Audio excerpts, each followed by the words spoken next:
Welcome to MyAct Day 3. And remember how I yesterday said remember sunscreen?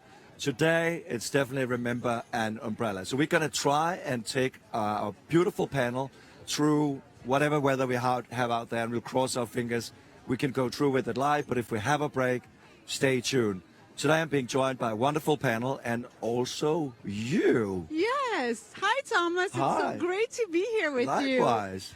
So I'm so happy to introduce our wonderful panel today. So today we have Valérie Descamps. She Hello. is Director of Media Transport. Thank you, Valérie.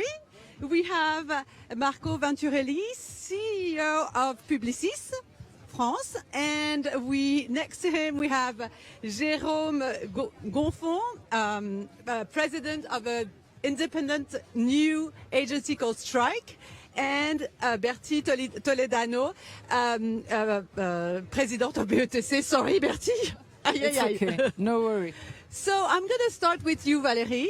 I know Media Transport have done a lot in corporate responsibility and sustainability, and you've been working on monitoring what you are showing and also your carbon footprint and everything. Could you tell us what you really do at Media Transport? Yes, of course. So Media Transport, just in one sentence, we are the public transport advertising leader in France. We have two big partners, RATP and SNCF, and we reach every day 16 million commuters. So I say that not to promote my company, but just to make understand that we have a huge responsibility. And this is really encouraging because we are observing that a lot of companies are shifting to a sustainable business for real, with innovative, actionable solutions. But unfortunately, on the same time, some advertisers are catching the green wave to claim unfunded slogan. And one of our responsibility is to make sure that all the campaigns we are broadcasting are real. And we have now to adopt a new role, a kind of role of moderator, which is quite tricky. It's really complicated because we have a lot of campaigns, but just to make sure that between advertisers' claims and citizens, all the slogans are sincere and based on real action. So this is one of our roles. We are doing a lot of things, but We don't have a lot of time. I know, and this is actually something we talked about yesterday, making sure that advertisers are genuine in their communication. And still there's such a need, so really, really good points. I think we all need more education in our industry. But obviously going from sort of the media part to you, Marco, because Marco, you do create campaigns at Publicis. And I think one of the things that I was really captivated by was that you do a lot of campaigns around nudging, around normalizing sustainable behaviors. And I think that is one of the key things right now in terms of the change that needs to happen. So Marco, could you maybe share some of the insights and some of the latest campaigns you guys have done? Yes. So first of all, hello everyone. Just to build on this point, one of the biggest challenges is always the one of making sure that we help our client to walk the talk in a way. And so we are very careful ourselves, even on the communication side, not to exploit too much the responsibility as a communication bias. So if you see all the big clients, I will take example for the things we done. It's never just a campaign. We are always trying to help the client to build a full program. I can call like Renault. We're helping them to the electric transition. So last year we won a Grand Prix with Le Village Electric, the electric village, where we simply are demonstrating how the electric car can be fit for life outside big cities. But as obviously it comes with first of all with a big engagement of Renault itself in the transition to electric model. Or I can quote you Carrefour, for example. There's been 4 years, it got many Grand Prix. It's been 4 years on Act for Food. So a strong engagement on the transition alimentaire, so food transition. And then, of course, then we can leverage with strong communication. We did a very nice campaign that is called Healthy Map. We create a map on Fortnite where kids can play and they can win life just eating fruit and veg. just because we realized that basically Fortnite became, and the gaming world became an hunting ground for junk food. So, but that campaign we would never have done if Carrefour was not standing for transition in food, and it could walk the talk. Or Orange is a big telecommunication company in France. We developed together with them a big campaign that is more than a campaign, it's a program that is called like recycle, refurbish, reconditionner.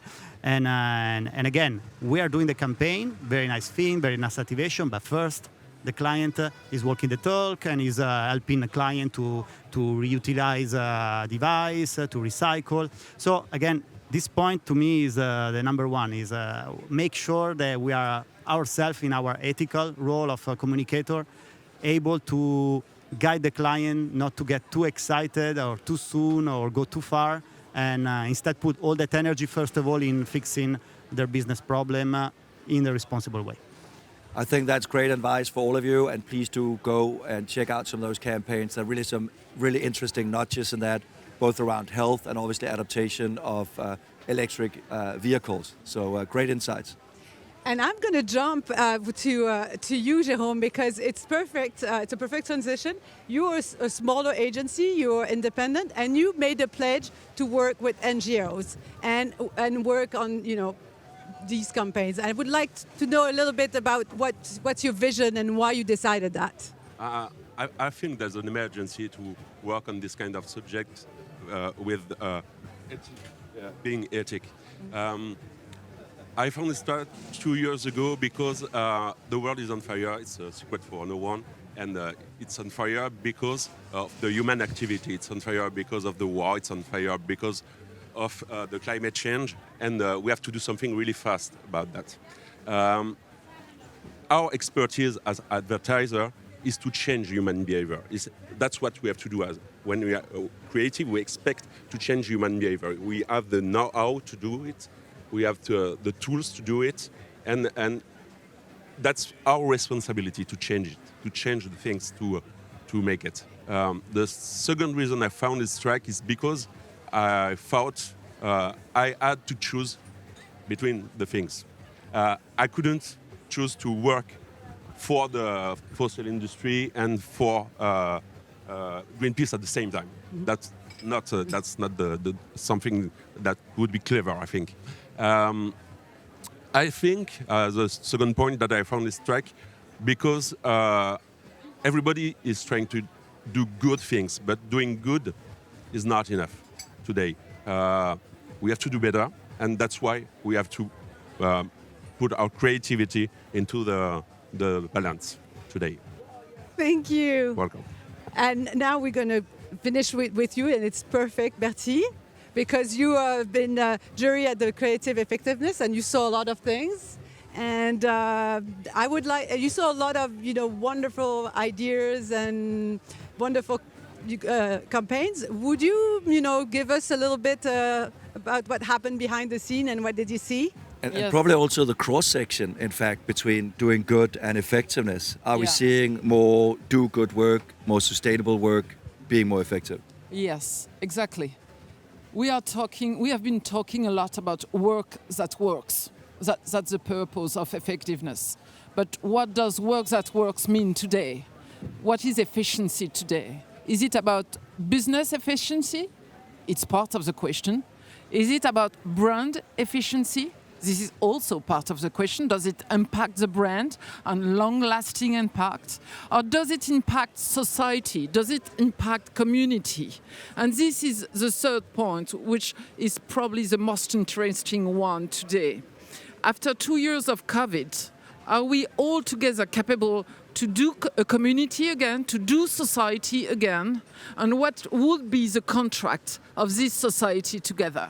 This is an interesting point because the most awarded campaign today about the fact that we need to bring people together again which is not a simple question, because if you've been to United States recently, you've seen that the society is really set apart. If you are in France, after the political choice, you see that society has been pulled apart. So is it possible today to make one community again? I would like to point a campaign that was not in our jury, which is called A Wish.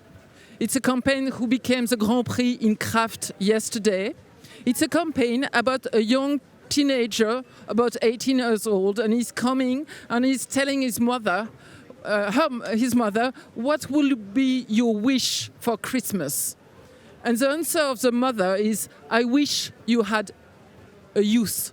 I wish you had sometimes out. I wish you had came in the middle of the night drunk. I wish you had party. I wish you had fall in love. And I wish you have been dumped by your girlfriend. I wish you had a youth now or never. And I think that's interesting because it says something about the fact that our youth has made a huge sacrifice during COVID, a huge sacrifice, and nobody has told them, thank you for your sacrifice. So I would like to take a moment just to say thank you for the young people who stay at home during the pandemic just to protect the older one.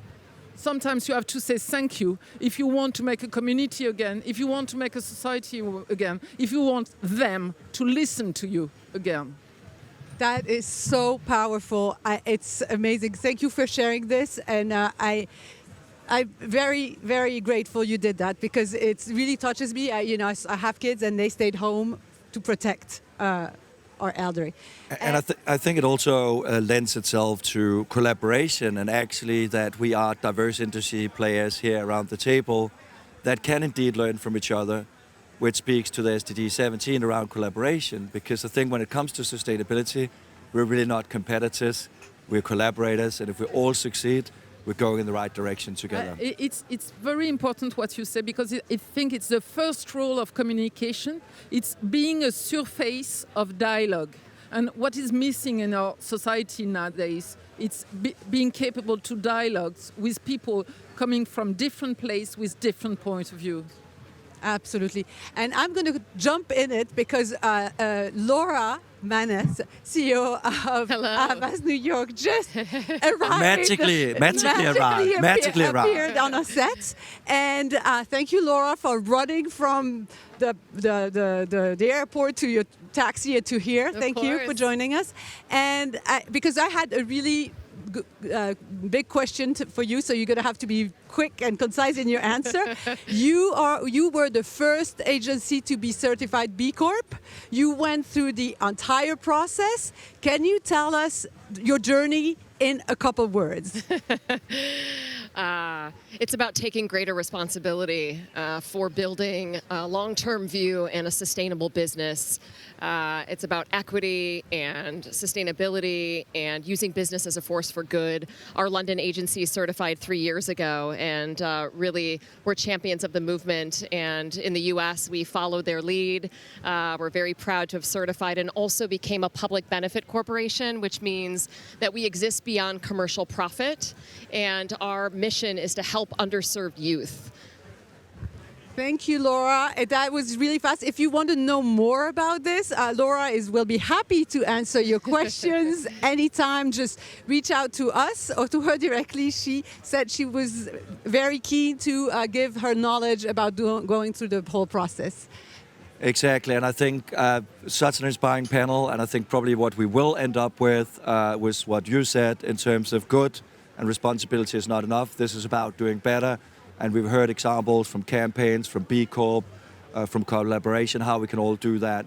The rain is stopping us from this broadcast, but we really do hope that it's going to be a really sunny, nice day, and we're going to be joined by an exciting new panel tomorrow for MyAct 4. Yes. So thank you so much. Thank you for the... Thank you. Thank you.